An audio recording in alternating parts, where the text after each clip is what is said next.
गांव में सास की पंचायत।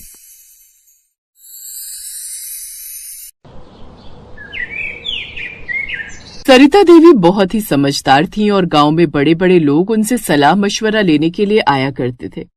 सरिता का पूरा दिन दूसरों की समस्याएं सुलझाने में बीत जाता था, लेकिन उनकी इस मशहूरी का सारा भार उनकी बहू कीर्ति पर था, जिसका सारा समय आने वाले लोगों की खातिरदारी में ही निकल जाया करता था। ऐसे ही आज के दिन भी गांव का मोहन नाम का एक किसान सरिता के पास सलाह लेने के लिए आता है।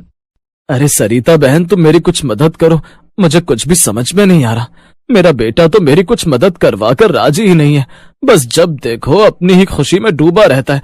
मैं तो उसे समझा समझा कर थक गया हूँ।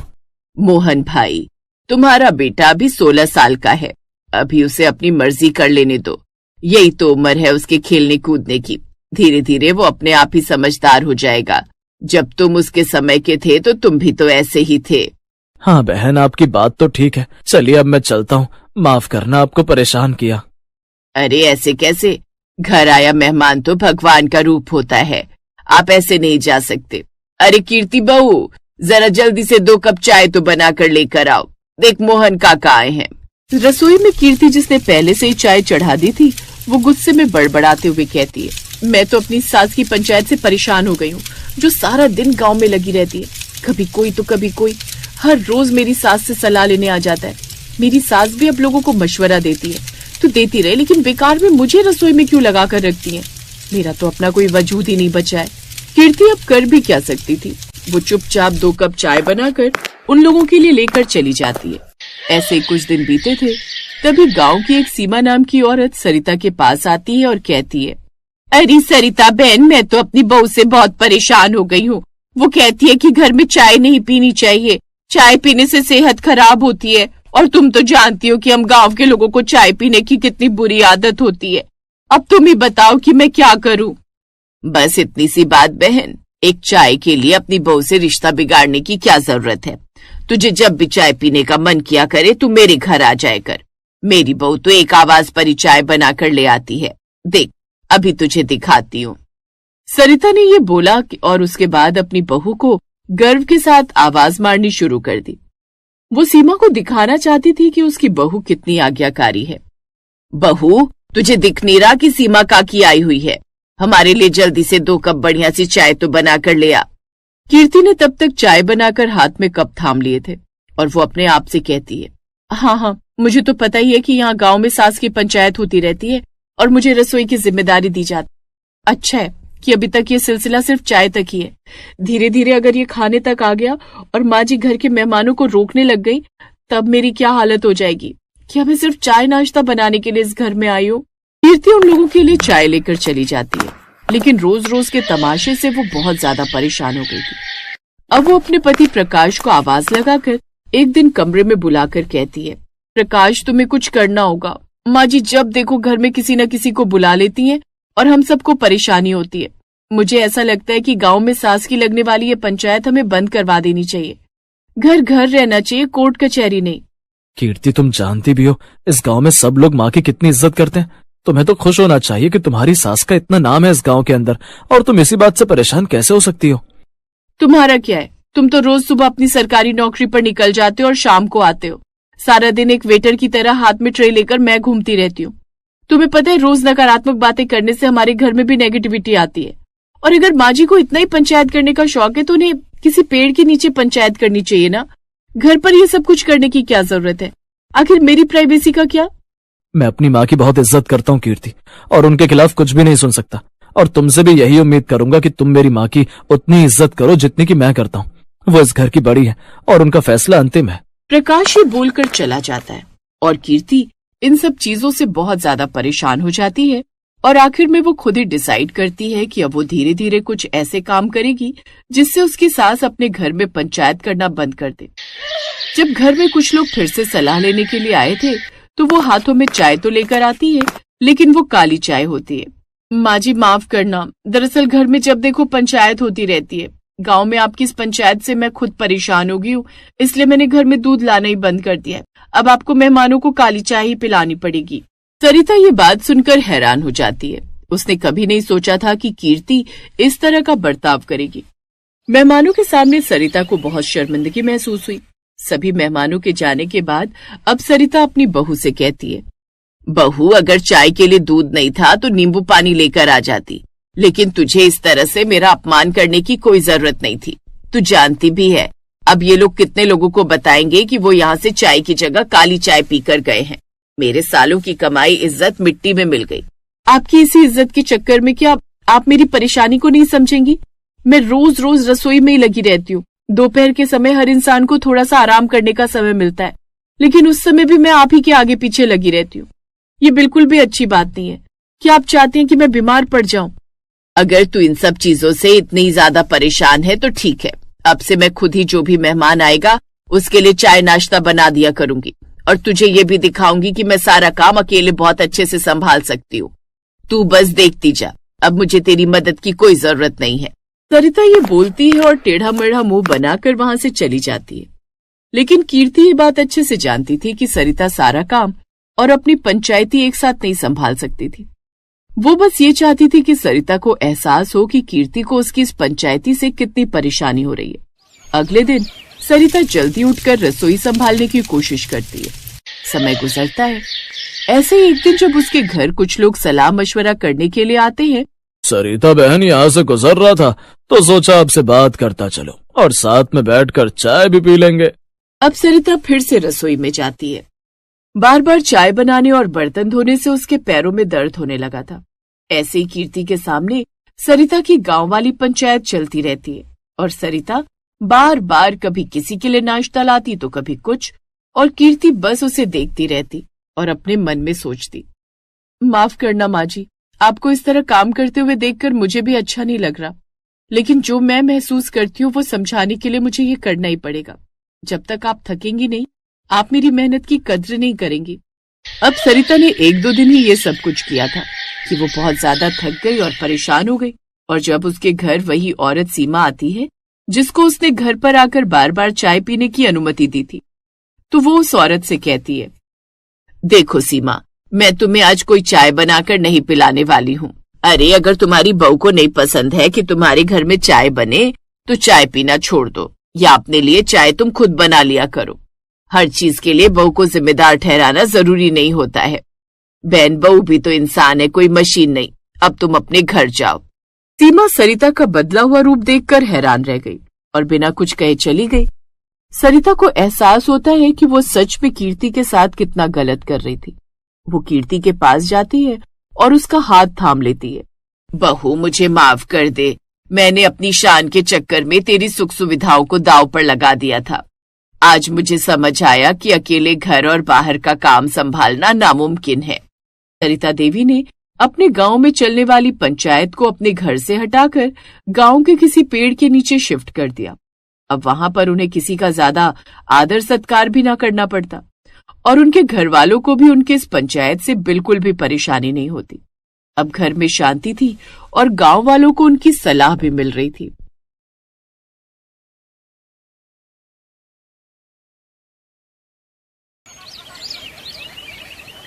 उषा जी और सरला जी मॉर्निंग वॉक पर सुबह सुबह एक साथ ही निकलती थी, पर आज सरला जी अकेले ही पार्क में पहुंची। उषा जी को आने में थोड़ी देर हो गई थी। तब तक पार्क बाकी लोगों से भर चुका था। सरला जी ने अभी योगा करना शुरू ही किया था कि तभी उषा जी आ जाती। क्या हुआ उषा जी, आज पार्क आने में बहुत देर कर दी। मैंने तो फोन भी मिलाया था पर आपका स्विच ऑफ आ रहा था। लगा आप सो रहे हो इसलिए मैं अकेली ही आ गई। रात को देर से सोए थे क्या? अरे नहीं नहीं, सो तो मैं जल्दी गई थी, पर अब क्या बताऊं, वही रोज की किचकिच। अच्छा, इसका मतलब आज फिर बहू से किसी बात पर तू मैं हो गई है। हाँ वही हो गई। मैंने बहू को बोला था कि जब सुनील काम पर जाए तो मेरे मोबाइल के चार्जर की लीड वो नहीं ले आएगा, पर सबको अपने मोबाइल फोन से मतलब है। मेरा फोन पुराना है, उसका चार्जर चाहे कितना भी पुराना हो जाए, पर मजाल है कोई बदल कर ला दे। बस उसे अपने फोन का स्क्रीन गार्ड तो याद रहा, पर मेरे मोबाइल के चार्जर की लीड मंगवाना भूल गई। बार बार लीड को टेप से चिपकाकर मैं इस्तेमाल कर रही थी। आज सुबह उस लीड का भी अंत हो गया। इसी बात पर मेरी अपनी बहू से सुबह सुबह बहस हो गई। ये देखो, कल शाम से मेरा फोन बंद पड़ा है, मिलेगा कैसे? स्विच ऑफ तो आना ही है। अरे इसमें इतना टेंशन लेने वाली कोई बात नहीं है। मैं अपना मोबाइल और चार्जर लेकर आई हूँ, वहां सामने वाली चाय की दुकान पर बैठेंगे, तुम वहीं थोड़ी देर मोबाइल चार्ज कर लेना। पर इससे मेरी समस्या हल नहीं होने वाली। और तुम बताओ कैसी हो? कल रात को खाना ठीक से खाया या नहीं? हाँ, खा लिया था, पर इनकी शुगर थोड़ी बड़ी हुई थी, इस वजह से रात को अचानक डॉक्टर के पास ले गए। वही बहू बोलने लगी कि रात को नींद खराब कर दी हमने उनकी। खैर, डॉक्टर ने दवाई दी थी तो शुगर कंट्रोल हो गई थी। अब घर पर आराम कर रहे हैं। सोचा थोड़ी देर वॉक कर लूंगी तो मन ठीक हो जाएगा। सरला जी और उषा जी आपस में अपनी अपनी परेशानी एक दूसरे से बांटी रही थी कि तभी वहां से श्रीमती टंडन रनिंग करती हुई निकलती है। श्रीमती टंडन बहुत खुशमिजाज रहने वाली महिला थी। उनके चेहरे को देखकर ऐसा लगता था कि मानो वो बहुत खुश रहती हैं और उनकी लाइफ में कोई प्रॉब्लम नहीं है। और ऐसा वहां पार्क में बहुत से लोग सोचा करते थे। और ऐसी सोच सरला जी और उषा जी की भी थी। Good morning Sarla ji. Good morning Usha ji. Good morning. Good morning. क्या बात है, आज तो बड़ा रूखा रूखा गुड मॉर्निंग किया है आप दोनों ने। सब ठीक तो है ना? हाँ हाँ, सब ठीक है, बस ऐसे ही बातें कर रहे थे। ओह अच्छा अच्छा, चलो मैं वहां जॉगिंग करती हूँ, आप दोनों भी आ जाओ। श्रीमती टंडन जॉगिंग करने के लिए चली जाती हैं। उनके जाने के बाद सरला जी और उषा जी आपस में बातें करने लगती हैं, जिनमें एक और लेडी आकर शामिल हो जाती है। कुछ भी कहो, श्रीमती टंडन को देखकर ऐसा लगता है कि इन्हें तो कोई तकलीफ ही नहीं है। पर एक खामी है हमारे घर में, तो जब देखो किसी न किसी बात को लेकर पंचायत चलती रहती है। सुबह ही मेरी जेठानी के साथ मेरा झगड़ा हो गया। आंटी जी, मेरे बेटे के नंबर थोड़े ज्यादा क्या आ गए। मुझसे कहती है कि वो घर का काम नहीं करेगी, उसका बेटा पढ़ता नहीं है क्योंकि वो घर के कामों में लगी रहती है। अरे अब कोई उसे समझाए कि घर के काम तो मैं भी करती हूँ, मेरा बेटा तो फिर भी अच्छे नंबर लेकर आया है। ये सब बहाना है घर के कामों से जी चुराने का। मैंने भी फैसला कर लिया है कि अब हम दोनों देवरानी जेठानी अलग हो जाएंगे और सुकून की जिंदगी जिएंगे। हाँ और क्या, सही है, जब आपस में नहीं बन रही तो अलग हो जाओ। श्रीमती टंडन, सच में मुझे भी उनको देखकर कुछ ऐसा ही लगता है कि वो सचमुच बहुत बढ़िया जिंदगी जी रही हैं।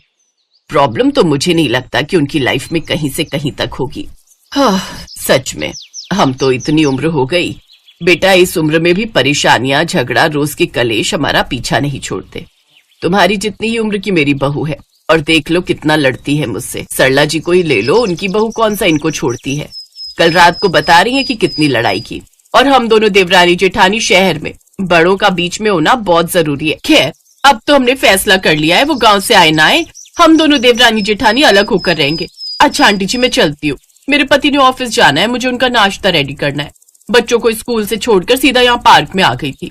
हाँ हाँ, हम भी बस जा ही रहे हैं। चलो उषा, सामने चाय की दुकान से थोड़ी चाय भी पी लेंगे और तुम्हारा फोन भी चार्ज हो जाएगा। उसके बाद सरला जी और उषा जी दोनों पार्क के सामने बनी एक चाय की दुकान पर बैठ जाती हैं। तभी तेज बारिश आनी शुरू हो जाती है। अरे बारिश बहुत तेज हो गई, कोई ऑटो लेना पड़ेगा। एक काम करते हैं, एक ही ऑटो कर लेंगे, दोनों अलग अलग कहाँ जाएंगे। हाँ ठीक है, पर ऑटो मिले तो सही। सरला जी और उषा जी ऑटो ढूंढ रही थी, पर उन्हें ऑटो कहीं नहीं मिला। अचानक एक कार उनके साथ में आकर रुकती है। कार को एक ड्राइवर चला रहा था, जिसकी पिछली सीट पर श्रीमती टंडन बैठी थी। सरला जी, उषा जी, आइए मेरी गाड़ी में बैठ जाइए, मैं आपको घर तक छोड़ देती हूँ। मैं घर ही जा रही हूँ, बारिश बहुत तेज है, अभी सड़कों पर पानी भर जाएगा तो आपका जाना मुश्किल हो जाएगा। कैसे करें, या तो बैठ ही जाते हैं। मुझे नहीं लगता कि हमें कोई ऑटो या रिक्शा मिलेगा। हाँ जी ठीक है, ऐसा ही करना पड़ेगा, और कोई साधन दिखाई नहीं दे रहा। सरला जी और उषा जी दोनों श्रीमती टंडन की कार में बैठ जाती हैं। श्रीमती टंडन सरला जी और उषा जी को अपने घर चाय पीने के लिए कहती हैं। बारिश ज्यादा तेज थी, सड़कों पर पानी भी भर गया था, इस वजह से सरला जी और उषा जी चाय की बात मान लेती हैं। श्रीमती टंडन उन्हें अपने घर लेकर जाती हैं। श्रीमती टंडन बहुत पैसे वाली थी, पर पैसा दुनिया की सारी खुशियां नहीं दे सकता। ये बात उस दिन साबित हो गई जब सरला जी और उषा जी ने श्रीमती टंडन के चेहरे की हंसी के पीछे छिपा हुआ दुख देखा। मम्मी, कितनी देर से आपका फोन मिला रहा था, आप कहाँ रह गए थे? एक तो आप सुबह सुबह आज मेरी कार ले गए, हमेशा रिक्शा से जाते हो ना, फिर आज मेरी कार क्यों लेकर गए थे? आपको पता था कि मुझे ऑफिस टाइम पर जाना था, ऊपर से आपको पता है ना मैं पापा को बिल्कुल भी नहीं संभाल सकता, मेरे पास इतना टाइम नहीं होता, मुझे अपने भी बहुत से काम होते हैं। मम्मी जी, आपको पता है आप सुबह सुबह वॉक पर चले गए और पीछे से पापा जी ने कितना तंग किया। सारी चाय उन्होंने बिस्तर पर गिरा दी, अभी तक मेड भी नहीं आई है। इतनी महंगी बेडशीट खराब कर दी पापा जी ने। सॉरी बेटा, आज के बाद मैं कार नहीं ले जाऊंगी, बाकी टेंशन मत लो, मैं अभी देखती हूँ। आज मेरे साथ 2 मेहमान आई हैं, थोड़ा धीरे बोलो वरना वो सब सुन लेंगी। सरला जी और उषा जी श्रीमती टंडन और उनके बहू बेटे की सारी बातें सुन चुकी थी। श्रीमती टंडन एक व्हीलचेयर लेकर एक छोटे से कमरे में जाती है। सरला जी और उषा जी श्रीमती टंडन के पीछे पीछे उसी कमरे में पहुंच जाती हैं। ये मेरे पति हैं, मिस्टर टंडन। कुछ साल पहले एक एक्सीडेंट में इनकी दोनों टांगें खराब हो गई थी। तब से ये चल फिर नहीं पाते। डॉक्टर का कहना है कि उम्र के साथ साथ इनका शरीर बहुत कमजोर हो गया है, इसलिए ये कभी चल नहीं पाएंगे। उमा, तुम फिर अपनी आंखों में आंसू लाई। मेरी उमा हमेशा हंसती हुई अच्छी लगती है। सॉरी उमा, हाथ से चाय का प्याला फिसल गया, बिस्तर पर सारी चाय गिर गई। कोई बात नहीं। देखिए, ये मेरी सहेलियां हैं। मैं जब मॉर्निंग वॉक के लिए जाती हूँ ये दोनों वहीं मेरे साथ होती हैं। ये है सरला जी और ये है उषा जी। मैं हम सबके लिए चाय बनाकर लाती हूँ, उसके बाद मैं आपको बाहर वॉक पर ले जाऊंगी। उस दिन सरला जी और उषा जी को एहसास हुआ कि हर हंसते हुए चेहरे के पीछे क्या दुख छिपा है, ये कोई नहीं पहचान सकता, पर हर हाल में खुश रहना संभव हो सकता है। ये बात श्रीमती टंडन को देखकर सरला जी और उषा जी को समझ में आ गई थी। उसी दिन उषा जी अपने लिए एक फोन की दुकान से नया चार्जर और नई लीड खरीद कर लेकर जाती है। इधर सरला जी ने भी अपने बेटा बहू से किसी बात की आस करना छोड़ दिया। वे खुद ही अपने पति का ख्याल रखने लगी ताकि किसी को कोई तकलीफ ना हो, और बस छोटे छोटे झगड़े अपने आप खत्म हो गए, क्योंकि उम्मीदें खत्म हो गई थी। हर किसी के जीवन की कोई ना कोई परेशानी जरूर होती है, और जब तक जीवन है तब तक सुख और दुख हमेशा हमारे साथ ही चलते रहेंगे। Thanks for watching.